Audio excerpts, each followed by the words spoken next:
문과에서 진행하는 간단한 내적 성장 시간 트레이닝에 오신 걸 환영합니다. 오늘 진행자 오미숙입니다. 반갑습니다. 화면을 켜기 어려우신 분들은 사진으로 바꾸어 주시면 감사하겠습니다.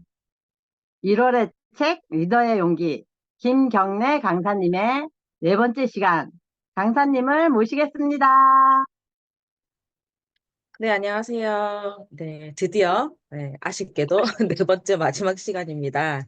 네, 오늘도 함께 하신 리더님들 성공하실 겁니다. 자, 바로 이어가 볼게요. 지난 시간까지 이제 취약성을 인정하고 가치관에 따라 살아가기라는 파트까지 했던 것 같아요. 근데 보시면 아시겠지만 취약성을 인정한다는 그 파트 1이 제일 길거든요. 그만큼 가장 중요한 부분이고 그게 되지 않으면 그 다음 단계로 나갈 수 없기 때문에 그런 것 같습니다. 그래서 이 처음 파트 그 취약성 인정하기 부분은 계속 반복해서 읽어보시면 너무 좋겠다는 말씀을 드리면서 시작을 해볼게요. 자, 오늘은 이제 대담하게 신뢰하기 그리고 회복 탄력성에 대한 얘기를 마무리를 해볼 텐데요. 309페이지 그 아래쪽에서 다섯 번째 줄 보면 그런 얘기가 나와 있어요. 누구나 자신이 신뢰할 만한 사람이라고 생각하지만 모순적이게도 다른 사람을 신뢰하기는 쉽지 않다. 그쵸. 모두가 다 가지고 있는 기준이나 가치관이 다르기 때문이기도 한 것 같은데요. 많은 사람들이 스스로는 되게 신뢰했다고 생각하지만은 다른 사람을 잘 못 믿는 경우가 많죠. 예. 그래서 아래쪽에 보면 자신이 신뢰할 만한 사람이라 생각하는 것과 다른 사람에게 신뢰할 만한 사람으로 인식되는 것은 완전히 별개의 일이라는 거죠. 그래서 아무리 사람마다 기준이 다르다고 해도 나 스스로 신뢰 있는 사람이라고 생각하는 것보다 다른 사람이 봤을 때 나를 신뢰 있게 봐주는 게 되게 중요한 것 같아요. 그래서 310페이지 네 번째 줄에 보면 신뢰를 소중한 것이 다른 사람이 행위에 의해 취약해지는 위험을 감수하는 마음으로 정의를 하고 있습니다. 신뢰의 정의죠. 다시 한번 읽어볼게요. 소중한 것이 다른 사람의 행위에 의해 취약해지는 위험을 감수하는 마음이 신뢰. 반면에 불신은 내가 중요하게 생각하는 것을 이 상황에서 이 사람과 함께하면 안전하지 않다는 결정. 이 불신이라고 하거든요. 우리가 유산한 사업을 전달할 때 어떤 마음으로 전달하시는지 모르겠는데요. 너무 중요하죠. 신뢰가 답이다라는 책도 있거든요. 그것도 꼭 한번 읽어보시면 너무 좋아요. 우리 일은 정말 신뢰가 단 것 같거든요. 우리가 누군가에게 사업 전달을 한다는 것은 그 사람의 삶에 깊게 관여를 하는 일이거든요. 그 사람뿐만 아니라 그 사람의 어떤 가정, 그 사람의 모든 둘러싸고 있는 우주까지 다 우리가 관여한다는 일이에요.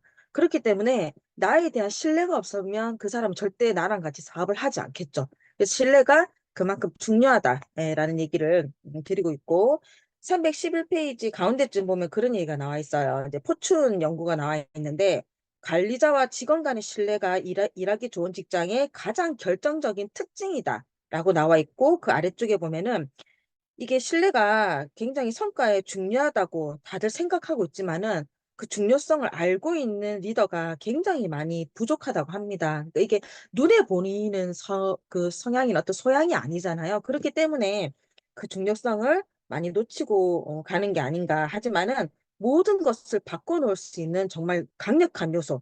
그래서 가져서 좋은 것이 아니라 반드시 가져야 하는 게 신뢰. 더군다나 리더라고 한다면 반드시 이 신뢰가 이제 먹고 살 수 있는 그 어떤 기본적인 소양이 될 수 있겠죠. 그래서 312페이지 보면요. 팀원들의 사기를 저하시키는 리더의 말버릇이 나와 있어요. 보시면 이제 어떤 그 팀원이 이제 승진을 못하게 됐을 때를 예를 들었는데 자네가 이번에 승진하지 못해 정말 실망했을 거라고 생각하네. 신뢰가 부족한 게 자네가 승진을 못한 주된 요인이야. 이러면 되게 듣는 사람이 어때요? 수치심도 느낄 거고 심상하겠죠. 심상하고 자책하지 않을까요? 되게. 예. 근데 그런 말이 아니라 313페이지 가운데 부분에 그렇게 나와 있어요.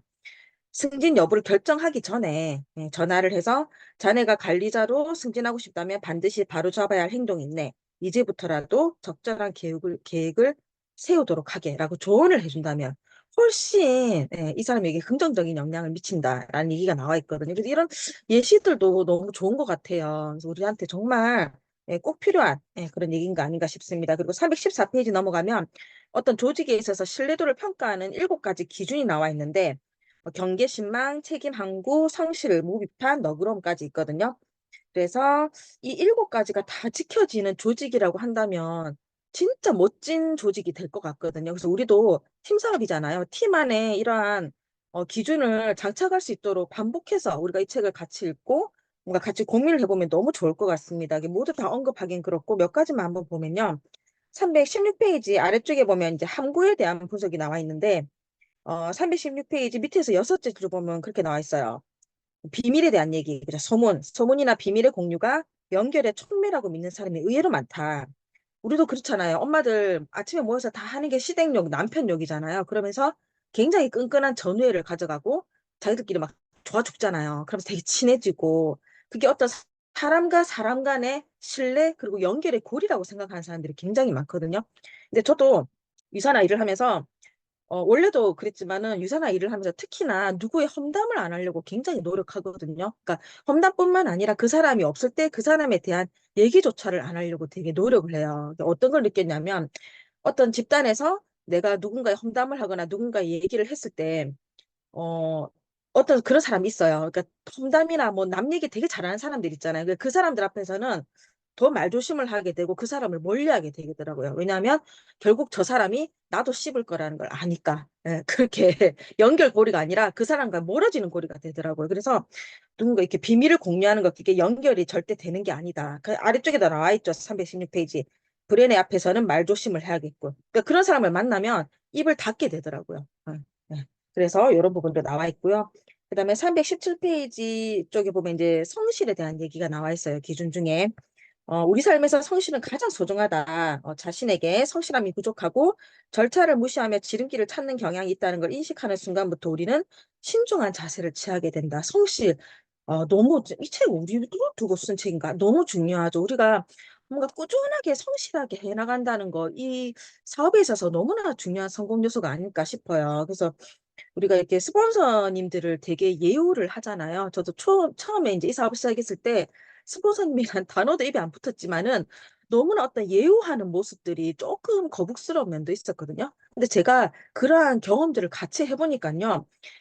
스폰서님을 예우하는 게 정말 꾸준하게 성실하게 이 과정을 걸어온, 이 길을 걸어온 그 어떤 시간과 노력에 대한 그 부분들을 인정하고 존경하게 되는 것 같아요. 그래서 저절로 고개가 숙여지는 것 같거든요. 그래서 성실한 사람을 곁에 두는 거 너무 중요한 것 같아요. 그러기 위해서는 나부터 먼저 그런 성실함을, 그 가치를 알고 있어야 되겠죠.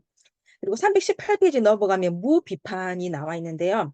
사실 비판을 안 할 수가 없죠. 비판을 안 할 수가 없어요. 사람이 다 우리 이제 한 3, 40대, 뭐 50대 이렇게 넘어가다 보면 비판하는 마음이 더 커지긴 한데 그 아래쪽에 보면 318페이지 아래쪽에 보면 비판을 수치심과 관련시키면 직장인들은 지식이 부족하다거나 이해력이 부족하다고 비판을 받을까 두려워한다. 따라서 도움을 구하는 걸 꺼리지만 그 때문에 상황은 더 악화된다는 거죠. 저도 선생님 할 때 모르는 걸 물어봐야 되는데 못 물어보겠는 거예요. 그것도 몰라? 라고 생각할까 봐 수치심을 제가 느낄까 봐 물어보지 못하겠는 거예요. 그래서 알아서 막 하고 있었거든요. 그때 엑셀 작업이었어. 그랬더니 그게 뭔가 잘못돼 가지고 더 이제 욕을 먹는 일이 생겼었어요. 그래서 그 비판에 대한 두려움을 떨치고 그냥 물어보는 게 낫다. 그렇게 그런 얘기들을 이제 하고 있습니다. 그리고 319페이지 넘어가면 그래서 리더들이 어떤 팀원의 신뢰도를 판단할 때 가장 신뢰하는 팀원은 막히거나 이해되지 않는 부분이 있을 때 물어보는 사람, 나에게 도움을 구하는 사람, 그러한 팀원을 진짜 신뢰하는 팀원이라고 하거든요. 근데 그런 경우는 있어요. 전 이 부분에서 느꼈던 게, 이제 저도 한 팀을 이끌고 있지만은 이제 팀원들이 저한테 궁금한 게 있거나 뭐 물어볼 게 있을 거잖아요. 근데 제가 뭔가 다가오지 못할 그런 카리스마를 가지고 있다면은 이게 안 될 것 같아요. 이런 팀원 분위기가, 팀의 분위기가. 그래서 제가 예전에도 얘기한 적이 있는 것 같은데, 끌리는 리더의 조건이라는 책이 있거든요. 그것도 꼭 한번 읽어보세요. 전 너무 좋았어요. 그래서 거기 보면 저처럼 먼저 이렇게 다가가기가 힘든 사람들이, 팀원들이 나에게 다가올 수 있도록 내가 그러한 리더가 되어야 된다라는 부분이 저는 되게 많이 공감이 됐었거든요. 그래서 그런 분위기가 형성됐을 때 팀원들이 어떤 어려움이나 문제가 생겼을 때 나에게 주저하지 않고 물어볼 수 있겠다. 그래야지 훨씬 그 팀 안에서의 일이 효율적이고 좀 이렇게 결과가 좋을 수 있겠다라는 생각을 했습니다. 네, 그래서 도움을 요청하는 게 어떤 지능이나 능력과는 아무런 관계가 없다고 합니다. 오히려 신뢰하는 인간관계에 밀접한 관계가 있다고 하니까 리더들도 뭔가 일이 막히거나 모르는 부분이 생겼을 때 팀 안에서 아주 편하게 질문을 하시고 도움을 요청하시는 그런 분위기를 만들어 가시면 너무 좋을 것 같습니다. 자, 그리고 너그럼에 대한 얘기가 나와 있는데요. 321페이지에 보면 아래쪽에 그런 얘기가 있어요. 내가 직원들을 성공의 길로 이끌기 위해 내 역할을 해내면 긍정적 의도를 추정하는 게 그다지 어려운 일이 아니다. 그래서 이 긍정적 의도라는 게 팀원들을 믿고 최선을 다하고 있다라고 믿는 그 부분이라고 저번 시간에 말씀을 드렸었거든요. 그래서 이런 내용도 한번 언급이 되어 있고요. 322페이지 한번 넘어가 볼게요. 마지막 시간이라 그 시간 안 넘기려고 제가 지금 굉장히 빠르게 진행을 하고 있습니다. 자, 322페이지 가운데 부분에 보면 이제 이 챕터에서 어떤 얘기를 하냐면 리더가 있는데 되게 지각쟁인 거예요. 그러니까 팀원들에게 신뢰가 깨졌겠죠. 근데 그 팀원들로부터 다시 신뢰를 얻은 특별한 전략이 있는데 다른 게 없어요. 그냥 솔직하게 얘기한 거, 솔직하게. 근데 저도 이 부분에서 느꼈던 게 그거였거든요. 저도 지각을 굉장히 자주 했고 요즘도 종종 하는데요. 그 이유가 다른 게 있는 게 아니라 아침에 나올 때 전화가 와요. 그럼 그 전화 통화를 하느라 조금 출발이 늦어지거나 아니면 미팅과 미팅 사이에 간격을 너무 안 두다 보니까 그 다음 미팅이 늦어지거나 뭐 되게 여러 가지 이유가 있거든요. 근데 그거를 일일이 팀원들에게 설명하지 않았어요. 그냥 핑계라고 생각했거든요. 설명하지 않았는데 나는 핑계라고 생각하고 설명하지 않았지만 팀원들은 저에게 점점 불신하게 되겠죠. 그래서 오히려 그러한 상황들을 솔직하게 얘기하는 게 더 좋다. 그런 얘기들이 나와 있습니다. 정확하게 설명하라. 그런 얘기가 나와 있고요. 325페이지 보면 또 책임에도 집중한다라는 얘기가 5째 줄에 나와 있거든요. 모든 팀이 조직의 리더인 내게 책임을 묻지 않죠. 그리고 주기적으로 회의를 주최하지도 않죠. 그래서 나는 신중하고 또 신중하게 처신해야 되고 내가 어떻게 행동하고 있는지 끊임없이 자문하고 내가 잘못하고 있는 것을 빠짐없이 인정해야 된다. 이거 너무 중요한 것 같아요. 우리는 모두 리더님이시고 팀을 이끌게 될 것이고 그리고 또 사회생활 안에서도 이 부분은 너무 중요한 것 같거든요. 일단 내가 생각하는 게 모두 다 정답이다, 맞다라는 이 생각부터 버려야 되는 거죠. 그리고 내가 틀릴 수 있다라는 걸 인정하는 거죠. 이거는 뭔가 끌어당김의 법칙 이런 거랑은 다른 것 같아요. 나도 틀릴 수 있다. 내가 생각하는 게 맞지 않을 수 있다라는 걸 일단 인정을 해야 돼요. 그래야 자문을 구할 수 있거든요. 그래서 우리가 스폰서님과의 소통이 너무 중요한 거죠. 우리가 다 성인이고 뭐 독립적인 사업자라고 하다 보니까 내 생각대로 뭔가 일을 진행할 수 있잖아요. 그래서 저는 제일 위험한 리더가 나름대로 열심히 하는 리더라고 항상 얘기하거든요. 스폰서님 저 나름대로 열심히 하고 있어요. 그 나름대로 열심히 하면 절대 안 돼요. 반드시 시스템 안에서 스폰서님과 소통하면서 열심히 하셔야 되거든요. 그래서 그렇게 계속 뭔가 소통을 하면서 방향성을 잡아가는 게 너무 중요한 것 같아요. 그래서 사실 리더의 한마디가 한 사람 인생을 바꿀 수 있어요. 성공시킬 수도 있고 실패시킬 수도 있거든요. 리더의 한마디는 너무 중요해요. 그래서 우리는 진짜 말 한마디도 조심해서 해야 되고 내가 생각하는 말을 그냥 뱉지 않고 반드시 생각과 말 사이에 이 간극을 둬야 되는 거죠. 이미성 리더님 반성하신다고 뭘 많이 잘못하셨나 봐요. 이제부터 잘하시면 됩니다. 걱정하지 않으셔도 됩니다. 그래서 그 간극을 둬야 되는 것 같아요. 그리고 잘 모르겠으면 스폰서님께 여쭤보시면 돼요. 근데 여쭤보실 때는 반드시 시스템 안에서 방향성을 잡고 하고 있는 그 스폰서님한테 여쭤보셔야지 나름 혼자 열심히 하는 스폰서님한테 절대 여쭤보시면 안 됩니다. 너무 멀리 갔다. 어디까지였지? 그렇게 그래서 이 리더의 한마디는 정말 중요하다. 그래서 리더는 먼저 어떤 결정적인 말을 절대 뱉으시면 안 되더라고요. 저도 굉장히 그 부분 많이 반성하거든요. 그래서 그렇다라는 말씀을 드리고요.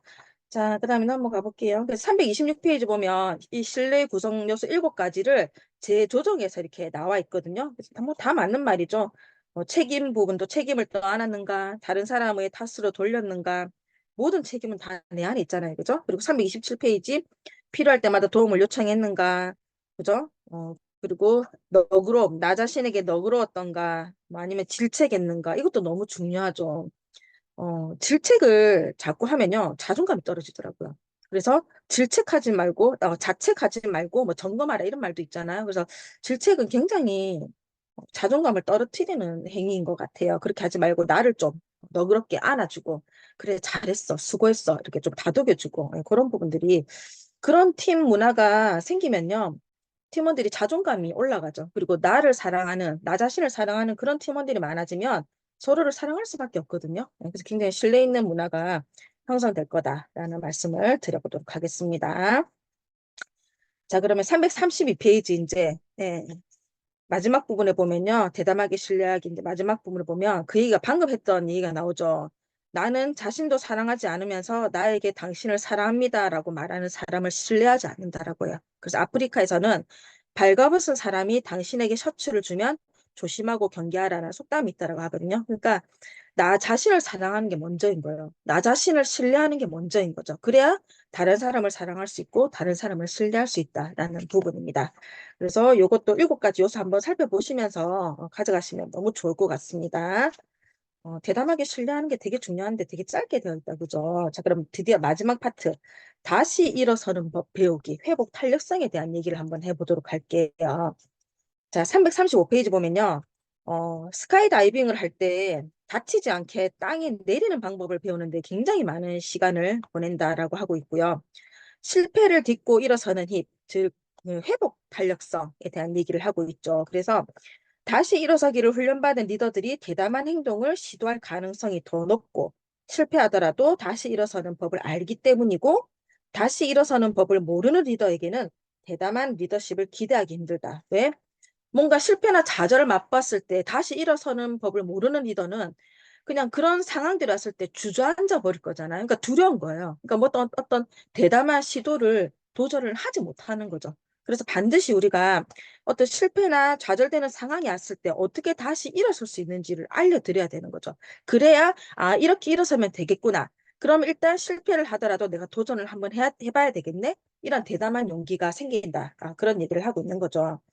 그래서 336페이지 아래쪽에 보면 이제 아이들에 대한 얘기가 나와 있는데 학생들의 회복 탄력성은 꾸준히 떨어지는 반면에 트라우마에 시달리는 빈도는 증가했다라고 합니다. 그래서 예전에 학부모들은 뭔가 아이들에게 굉장히 관심을 많이 기울이는 그런 학부모였다고 한다면 요즘은 아이들이 아예 편하게 살 수 있도록 애들이 살아가는 그 가정 안에서 장애물을 치워버리는 일명 잔디깎기형 부모가 되었다라는 얘기를 하고 있는데 이러한 가르침은 결코 용기를 키우는 데 도움이 되지 않는다는 거죠. 아이들 또한 회복 탄력성을 가르쳐야 된다는 얘기거든요. 저는 되게 반성이 되더라고요. 저는 이제 큰애가 올해 이제 중2 올라가거든요. 처음에 중학교 들어갈 때 너무 걱정이 되는 거예요. 요새 애들이 하도 이상한 애들이 많으니까. 물론 우리 애도 다른 사람도 이상하다 생각하겠죠. 그래서 그렇게 얘기해서 학교에서 혹시나 누군가가 너를 괴롭히거나 못 살게 굴면 엄마한테 얘기해. 엄마가 가서 처리해줄게. 막 이런 소리를 했어요. 제가 뒤에는 사실 더 험한 소리를 했어요. 어, 엄마가 하면 하게 했었거든요. 참 애가 우리 애가 뭘 보고 배우겠어요. 문제가 생겼을 때 엄마한테 얘기하면 엄마가 처리하면 자기는 다 해결할 수 있는 자기가 앞에 나서지 않아도 되는 아무 고민을 하지 않아도 되는 그런 용기 없는 삶을 살 거잖아요. 제가 왜 그런 말을 했을까요? 그죠? 그쵸. 그러면 안 되는데. 그래서 저도 이 책을 읽고 많이 반성을 했습니다. 그래서 아이들에게도 어떤 다시 일어설 수 있는, 해결할 수 있는 그런 용기를 가르쳐야 된다라는 아주 좋은 얘기를 하고 있어요. 자, 338페이지 넘어가면, 뭐, 요즘 세대 사람들이 그렇다. 요즘 젊은 사람들 보면 좀 이상하잖아요. 물론 그 사람들은 뭐, 우리를 이상하게 생각하겠지만, 그래서 너무 이제 기기에 노출돼 있고, 문자로 대화를 하고, 그죠? 뭐 회복 탄력성 이런 게 어딨어. 그죠? 심지어 문자마저도 쓰는 게 뭐 힘들었는지 자동 완성 기능 이런 것도 있더라고요. 희한하더라고요. 그래서 뭐 그런 얘기들 하고 있고요. 그래서 338페이지 밑에서 한 9번째 줄 정도 보면 그렇게 나와 있어요. 결론적으로 다시 일어서는 능력을 갖추지 못한 사람은 실패의 위험을 무릅쓰지 않을 가능성이 굉장히 크다. 언제라도 실패의 위험을 감수할 정도로 대담한 사람은 실패를 전혀 두려워하지 않는다. 회복 탄력성이 뛰어난 사람들은 좌절과 실패를 겪은 후에 굳건히 다시 일어섰고 상대적으로 용감하고 강인한 성품이 되었다라고 하고 있는데요. 실패 후가 더 중요한 거예요. 내가 실패와 좌절을 맛봤을 때 거기서 그냥 주저앉으면 진짜 실패가 되는 거고 그 순간이 왔을 때 내가 다시 일어서잖아요. 그리고 무언가라도 다시 도전하고 배우기 위해서 노력하잖아요. 그럼 그게 축적이 되는 거예요. 그래서 우리 일도 너무 중요한 게 내가 거절을 받고 왔을 때 확 깔아지잖아요. 그죠? 그리고 파트너와 뭔가 소통이 잘 되지 않았을 때 또 확 까질 거고 그리고 뭔가 프로모션 도전했는데 실패했어. 그럼 또 확 깔아지잖아요. 근데 그거를 그 자리에서 멈추면 안 되고 다시 내가 도전하는 거죠. 내가 왜 거절을 받았을까? 내가 어떤 부분이 부족했을까? 이런 것들을 고민하면은 분명히 분명히 더 나은 내가 되는 거거든요. 실패를 겪고 나서 더 단단하고 멋진 리더가 될 수 있는 거예요. 그래서 리더님들 실패하고 좌절하셨을 때, 거절받고 왔을 때, 뭔가 프로모션 도전에 실패했을 때 절대 좌절하지 마시고 나의 부족한 점을 돌아보고 자책하지 마시고 점검하시고 더 나은 방향으로 가신다면 그 실패가 정말 단단한 어떤 기초가 될 수 있을 거라는 말씀을 하고 있습니다. 그래서 다시 일어서는 법을 이제 배우기 위해서는 감정을 인정하고 진실한 대화를 하고 혁명적 변화라는 세 부분으로 이루어진다고 하는데 그러한 것들이 이제 예시로 슬 나와 있어요. 339페이지 보면 스팸 하나로 시작된 말다툼인데 그 이 책 저자가 미국 사람이잖아요. 그죠? 그 미국 사람이니까 책을 읽다 보니까 조금 안 맞아요. 문화가. 예, 문화가 이해되지 않는 부분들이 좀 있더라고요. 솔직히 스팸으로 그 싸울 일은 없거든요. 우리나라는. 그래서 뒤에 보면은 어떤 얘기냐면 340페이지에 남편이 이제 일을 하고 들어왔는데 배가 고파 죽겠는데 그래서 배가 고파서 스팸이나 일단 구워 먹고 저녁을 해야 되겠다라고 했는데 집에 와서 봤더니 스팸도 하나 없는 거예요. 그래서 너무 열이 받아서 이제 싸웠다라는 얘기가 나와 있거든요. 우리는 안 그러잖아요. 그죠? 스팸은 아닌데. 라면 없어서 싸울 수 있겠다. 그죠? 그런 얘기들이 나와 있는데, 이제 그 브레네가 그런 얘기를 하는 거예요. 내가 어떤 나의 감정을 좀 진실하게 인정을 하고, 그렇게 했다라면, 이렇게 이런 싸움이 벌어지지 않았을 거다라는 얘기를 하고 있거든요.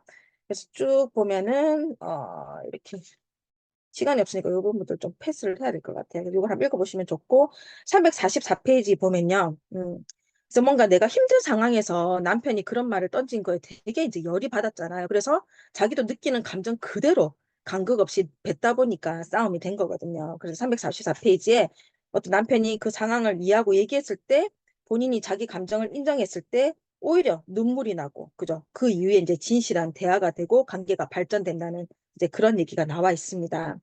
그래서 345페이지 위쪽에 보면 네 번째 줄이 그렇게 나와 있어요. 남편이 그렇게 화를 냈던 이유가 다른 이유가 있었던 게 아니라 진짜 그냥 단순히 자기는 배가 고파서 화를 낸 거라고 하거든요. 참 이해가 안 되죠, 우리는. 그죠? 이건 우리나라랑 비슷하네, 그죠? 저도 그런 적 있어요. 남편한테 막 화를 내다가 어느 순간 내가 근데 왜 화를 내고 있지? 이게 이렇게 짜증을 낼 일인가? 이런 생각하는 적 되게 많거든요. 조금만 쉬었다가 이렇게 생각을 하고 뱉으면 되는데 네, 그런 적이 있었다는 거 말씀을 드리고요. 자, 그래서 346페이지 위쪽에 보면 이렇게 나와 있어요. 자신의 이야기를 비판하며 인정하면 스스로 그 이야기를 마무리 짓기 시작한 것이다. 그러나 우리가 실패와 좌절, 상처로 점철된 자신의 이야기를 인정하지 않으면 우리는 그 이야기의 노예가 된다라는 얘기가 나와 있습니다. 자, 그리고 쭉 한번 넘어가 볼게요. 자, 그 다음에 348페이지. 자, 그럼 우리가 우리의 감정을 인정하는 거 되게 사실은 쉽다라고 얘기를 하고 있고요. 우리가 감정에 사로잡혔다는 걸 어떻게 알 수 있을까? 몸을 통해서 알 수 있다라고 해요. 그래서 감정을 느낌이라고 한다고 하거든요. 그래서 보통의 사람들은 막 이렇게 감정이 이제 격하게 올라왔을 때 막 열이 난다거나 저도 얼굴에 막 열이 오르죠. 막 곁땀이 나기 시작하고 막 숨이 가빠지고 그런 현상들이 왔을 때는 이제 스톱을 해야 되는 거죠. 나의 감정을 인정하고 내가 왜 이런 감정을 느끼는지에 대한 궁금증을 해야 된다. 궁금하게 생각해야 된다는 거죠. 근데 그 단계를 거치지 않고 내가 감정이 막 올라왔을 때 대부분은 누군가에게 쏘아 붙여버리거든요. 그렇게 하면 안 되고 내가 그런 불편한 감정, 기분 나쁜 감정 어떤 확 이런 올라왔을 때 내가 왜 이런 감정을 지금 느끼지라는 궁금증을 가지라는 얘기를 하고 있습니다. 그래서 감정을 보통 많은 사람들이 떠넘기는데 그 수법에 대한 얘기가 쭉 나와 있는데 요건 우리가 패스를 한번 해보도록 할게요. 자, 그렇게 해서 353페이지 보면 이 떠넘기기 전략 다섯 번째 언브릿지라고 해서 이런 얘기가 나와 있어요. 기분 좋은 합리화는 진짜 고통과 상처를 감추는 경우가 많다. 우리는 투쟁하지 않는 사람이나 역경을 겪지 않은 사람을 신뢰하지 않는다. 또 공감 능력이 없다고 생각하는 사람과는 관계를 발전시키지 않는다. 그리고 빛과 어둠이 섞이지 않으면 뭐 이런 얘기들이 나와 있거든요. 전 이 부분에서 인사이드 아웃이 생각이 나더라고요. 그래서 그냥 뭔가 감정이 올라왔는데도 인정하지 않고, 괜찮아. 뭐 다 괜찮아. 다 괜찮아. 그냥 그런 말들로 내 감정을 짓눌러 버리는 거죠. 그 해소되는 게 아니거든요. 절대로. 그래서 인사이드 아웃 영화 보셨는지 모르겠는데 거기 보면 슬픔이 기쁨이가 나와요. 그래서 저도 보면서 생각했던 게 아니 감정 안에 기쁨이만 살려두면 될 건데 왜 자꾸 슬픔이가 나오지라는 생각을 했었는데 슬픔이 없으면 기쁨도 없다는 거예요. 그렇게 이제 조화가 이루어져야 된다는 거. 그래서 여기서도 보면은 그냥 그런 말들로 뒤덮어 버리면 진짜 고통과 상처는 이제 치유되지 않는다라는 얘기들이 나와 있습니다. 자, 그리고 355페이지에 보면 감정의 노예가 되지 않는 사람들의 비밀이 나와 있는데요. 결국은 호흡이에요. 호흡. 우리 요가 가서 호흡하잖아요. 4초 동안 코로 숨을 깊이 들이마시며 위를 팽창시킨다. 따라오고 계시죠, 지금? 4초 동안 숨을 멈춘다. 4초 동안 입으로 숨을 천천히 내쉬며 위를 수축시킨다. 4초 동안 숨을 멈춘다. 이거 살도 빠질 것 같지 않아? 이렇게 호흡하면. 그죠? 그래서 뭔가 감정이 올라왔을 때 몸이 느껴지면은 이 호흡법을 한번 해보시라는 거야. 어. 이제 이 강의 들으신 분들은 전부 다 이제 감정 올라왔을 때 호흡하고 계시겠다. 그죠? 네. 우리 뭐 본사나 1박에서 호흡하고 계신 분들 건드리지 않기로 해요. 감정 올라오신 분들이니까. 자, 그렇게 해서 차분하게 반응해야 된다라는 얘기들이 나와 있고요. 자, 그러면 넘어가서 358페이지 보면 직장에서 유독 소문이 사실처럼 번지는 이유가 나와 있거든요. 그래서 보면 진실한 대화는 확실한 자료가 없으면 우리는 항상 이런저런 이야기를 꾸미게 된다라는 보편적 진리로 이제 시작이 된다라고 합니다. 그래서 뭔가 확실한 증거 자료가 있으면은 이러한저러한 소문이 번지지 않을 텐데 그러한 것들이 없기 때문에 오히려 소문이 번지는 거죠. 그래서 뭐든 가장 정확하게 얘기하는 게 좋다라는 얘기를 하고 있고요. 자, 그 다음에 361페이지에 보면 그런 얘기가 나와 있죠. 가운데 부분에 최대한 많은 사실적 정보를 제공할 것이다. 모든 것을 조직원들에게 말할 수 없는 경우에는 전달할 수 있는 최대한의 것을 전달하고 있다고 분명히 말해주고 앞으로 알게 되고 공유가 허가된 정보가 있다면 꾸준히 전달하겠다고 약속하면 된다. 명확한 것이 친절한 것이다. 모든 것을 명확히 할 때 거짓으로 꾸민 이야기와 음모론이 팀 안에서 줄어든다고 합니다. 그래서 리더는 항상 정확하게 증거를 제시해서 얘기할 필요가 있다라는 얘기를 하고 있고요. 자, 그 다음에 조금 몇 분은 넘어가 보도록 할게요. 시간 없으니까. 자, 그래서 366페이지부터 367페이지 사이에 나와 있는 얘기는 꼭 한번 읽어보시면 좋을 것 같고요. 368페이지 넘어가면 이제 연매출 3,884억 달러 회사의 직원 평가 방식은 무엇이 다른가라는 얘기가 나와 있는데 피드백에 대한 얘기도 여기 보시면 나와 있고요. 이것도 한번 읽어보시면 좋고. 자, 그 다음에 370페이지 아래쪽에 보면 우리가 자신에게 되뇌는 이야기는 인간관계와 팀에서 신뢰 문제로 악영향을 줄 뿐 아니라 개인의 자존감도 무너뜨릴 수 있다. 억만진창으로 써내려가는 이야기 중에서 가장 위험한 이야기 세 가지를 꼽는다면 사랑스러움, 신성한 창의력이다라는 얘기도 나와 있고요. 자, 그렇게 해서 쭉쭉쭉쭉 한번 넘어가 보도록 할게요. 자, 그래서 376페이지 보면은 그러면은 다시 일어서는 법에서 내가 회복 탄력성을 가져가는 이 법에서 처음에 감정을 인정하고 그다음에 진실한 대화를 하고 그리고 세 번째 이 혁명적인 변화는 어떻게 일어나는가?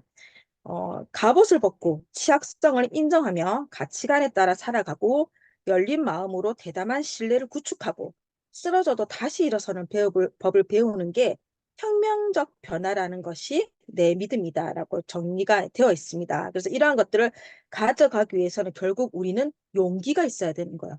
용기가 있어야지만이 이러한 단계를 거치면서 대담한 리더십을 장착하게 되고 그렇게 해서 멋진 팀을 이끌 수 있는 그런 리더가 된다라는 얘기를 하고 있습니다. 자, 이렇게 해서 이제 378페이지, 뭐 379페이지까지 읽어보시면 좋은데 379페이지 보면 이렇게 나와 있죠. 대담한 리더십으로 가는 길을 생각할 때마다 네가 겁나서 들어가지 못하는 동굴에 네가 찾는 보물이 있다라는 사람이 이제 조언이 기억에 떠올리면 좋다. 당신 자신만이 아니라 당신이 도움과 지원을 주려는 사람, 또 당신의 문화를 위해서 나뿐만 아니라 우리 함께하는 팀원 리더님들, 뭐 형제 라인 리더님들 다 마찬가지로 그리고 우리 그로잉업 문화까지 위해서 우리가 그렇게 해야 된다. 편안함보다 용기를 선택하고 갑옷보다 진실한 가슴을 선택하고 대담함과 두려움을 동시에 느끼는 위대한 모험의 길을 선택하라. 용기 있는 자세로 이러한 것들을 다 가져가면서 대담한 리더십을 함양하라. 라는 얘기로 이제 마무리가 되어 있는데요. 딱 10시지만 제가 조금만 더 해보도록 할게요. 자, 책은 이렇게 마무리가 되고 385페이지 보면 이제 옹기인이의 글이라고 해서 나와 있는데 진정한 용기는 무엇인가라고 나와 있는데 너무 공감이 되더라고요. 저도 이제 선생님을 했어서 그런지 몰라도 학생이 뭔가 이제 지적을 하잖아요. 선생님한테 뭔가 질문을 했는데 선생님이 잘 모르니까 대답을 이제 제대로 못 해준 거죠. 그러면 학생은 학생대로 이제 불편하고 선생님도 선생님대로 불편하잖아요. 근데 차라리 그 질문에 선생님이 용기 있게 누구야, 내가 그 부분을 정확히 지금 모르겠다. 내가 그거를 확인해서 알려주도록 하겠다. 라고 말하는 선생님이 드물거든요. 되게 용기 있는 선생님이죠. 근데 그렇게 했을 때 오히려 학생도 이해가 될 것이고, 그리고 이 선생님 또한 용기 있는 선생님이고 대담한 리더로 인정을 받으면서 본인 또한 자기가 취약한 부분을 더 발전시킬 수 있는 성장의 기회를 가져갈 수 있는 거거든요. 근데 그 얘기가 너무 공감이 되더라고요. 그래서 386페이지 보면 그런 얘기가 나와 있죠. 그랬더라면 더 나은 선생이 될 수 있었을 것이다. 결국 취약성의 인정은 더 높이 성장하는 기회가 된다는 거. 그래서 우리가 취약성을 인정하고 더 나은 사람이 되려는 노력을 하면 된다는 거고요. 불완전함을 인정할 때 우리는 비로소 새로운 것에 눈을 돌리며 시야를 넓힐 수 있다. 그리고 진실하게 행동하려는 우리가 마음가짐을 가져야 되고 대담한 리더십에는 용기가 필요하다. 용기가 있을 때 우리는 취약성을 인정할 수 있고 가치관에 따라 살아가며 주변 사람을 신뢰할 수 있고 또 내가 신뢰받을 수 있고 쓰러지더라도 다시 일어설 수 있다라는 얘기를 하고 있습니다. 그래서 날마다 새로워진다라는 건 대담한 리더십에서나 가능하다라고 얘기를 하고 있거든요. 그래서 여러분들 이 책을 좀 반복해서 읽어보시고 이렇게 저와 함께 4주 동안 함께 하신 리더님들은 취약성을 인정하시고 그죠? 가치관에 따라 살아가고 주변 사람들을 신뢰하고 나 또한 신뢰를 받을 수 있고 실패하더라도 교훈으로 삼고 다시 일어설 수 있고 그런 대담한 리더십을 발휘해서 2024년 정말 값지고 멋진 해가 될 거라는 말씀을 드리고요. 어제보다 오늘이, 오늘보다 내일이 더 기대되는 삶, 그로이거만 해서 반드시 이루시길 바라면서 4주 동안 함께 해주셔서 너무 감사합니다, 리더님들. 귀한 강의해 주신 김경래 강사님 진심으로 감사드립니다. 다음 주는 2월의 시작이 됩니다. 한 번을 읽어도 100번을 읽어도 너무너무 필요한 책, 최고의 기회와 파이프라인의 우화를 너무 아름답고 멋진 김선주 강사님은 어떻게 풀어나가실지 여러분도 궁금하시죠? 꼭 함께 하시길 바랍니다. 오늘 진행자 옴숙이었습니다. 줌 종료하겠습니다.